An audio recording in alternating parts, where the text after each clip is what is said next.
Halo semuanya, Assalamualaikum warahmatullahi wabarakatuh. Perkenalkan, nama saya Andi Sulfiana, mahasiswi Institut Agama Islam Negeri Bone, program studi Manajemen Pendidikan Islam semester 4. Nah, untuk video kali ini saya akan membahas mengenai perencanaan pendidikan. Tak perlu berlama-lama lagi, yuk kita simak videonya.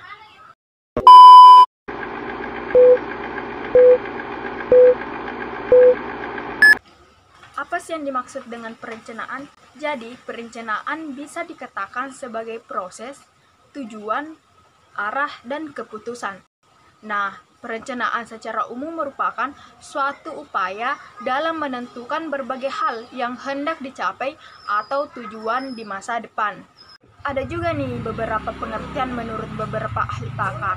Yang pertama, menurut Combs, pada tahun 1982 mendefinisikan perencanaan pendidikan adalah suatu penerapan yang rasional, dianalisis secara sistematis mengenai proses perkembangan pendidikan dengan tujuan agar pendidikan itu efektif dan efisien, serta sesuai dengan kebutuhan dan tujuan para peserta didik dan masyarakat. Dan menurut ahli pakar yang kedua, yaitu Yusuf Enoch, perencanaan pendidikan adalah suatu proses yang mempersiapkan seperangkat alternatif keputusan bagi kegiatan masa depan yang diarahkan kepada pencapaian tujuan dengan usaha yang optimal dan mempertimbangkan kenyataan yang ada di bidang ekonomi, sosial, budaya, serta aspek menyeluruh dalam suatu negara tersebut. Dan yang ketiga, menurut Albert Watterson pada tahun 1975, beliau mengatakan bahwa perencanaan pendidikan adalah investasi pendidikan yang dapat dijalankan oleh kegiatan-kegiatan pembangunan lain yang didasarkan atas pertimbangan ekonomi serta keuntungan sosial. Jadi bisa disimpulkan, pengertian perencanaan pendidikan secara umum yaitu dasar pelaksanaan kegiatan pendidikan dengan melihat ke masa yang akan datang untuk mengembangkan pendidikan agar lebih efektif dan lebih efisien. Selanjutnya, ada beberapa ruang lingkup perencanaan pendidikan menurut Asnawir dalam bukunya pada tahun 1998. Yang pertama, dilihat dari segi waktu. Perencanaan dapat dibagi menjadi 3, yaitu perencanaan jangka panjang. Biasanya rentang waktunya 10-30 tahun, bersifat umum dan belum terperinci. Yang kedua, perencanaan menengah biasanya mempunyai jangka waktu 5-10 tahun. Dan yang ketiga, perencanaan jangka pendek mempunyai jangka waktu antara 1 tahun sampai 5 tahun. Selanjutnya dilihat dari segi sifat perencanaan. Dibagi menjadi 2, yaitu perencanaan kuantitatif yang semua target dan sasaran dinyatakan dengan angka-angka. Perencanaan kualitatif adalah perencanaan yang ingin dicapai. Yang ketiga, perencanaan dari segi luas wilayah.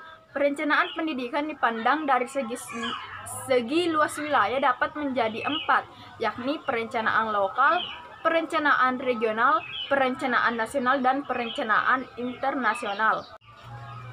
Yang keempat, perencanaan dari segi luas wilayah jangkauan. Yang keempat ini terbagi menjadi 2, yaitu perencanaan makro, yaitu perencanaan yang bersifat universal, menyeluruh, dan meluas.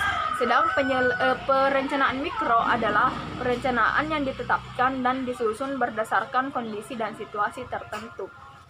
Dan yang terakhir, dari segi prioritas pembuatnya, perencanaan ini dapat terbagi menjadi 3, yaitu perencanaan sentralisasi, desentralisasi, dan perencanaan gabungan antara sentralisasi dan desentralisasi. Nah, apa sih pentingnya perencanaan pendidikan? Yang pertama, dengan adanya perencanaan diharapkan tumbuhnya suatu pengerahan kegiatan. Dan yang kedua, dengan perencanaan maka dapat dilakukan suatu perkiraan atau forecasting terhadap hal-hal di masa yang akan dilalui. Yang ketiga, pentingnya perencanaan yaitu maka akan ada suatu alat pengukur atau standar untuk mengadakan pengawasan. Dan yang keempat, Perencanaan memberikan kesempatan untuk memilih alternatif atau kesempatan. Seperti itu. Nah, ada juga nih pentingnya perencanaan pendidikan yang lain. Yang pertama, meningkatkan kualitas kegiatan atau aktivitas layanan pendidikan anak secara maksimal. Yang kedua, mengetahui berbagai sumber daya internal dan eksternal yang dimiliki untuk dimanfaatkan secara maksimal. Dan yang ketiga, memberikan peluang pada setiap warga sekolah dalam meningkatkan beragam kemampuan, keahlian, atau keterampilan secara maksimal. Seperti itu.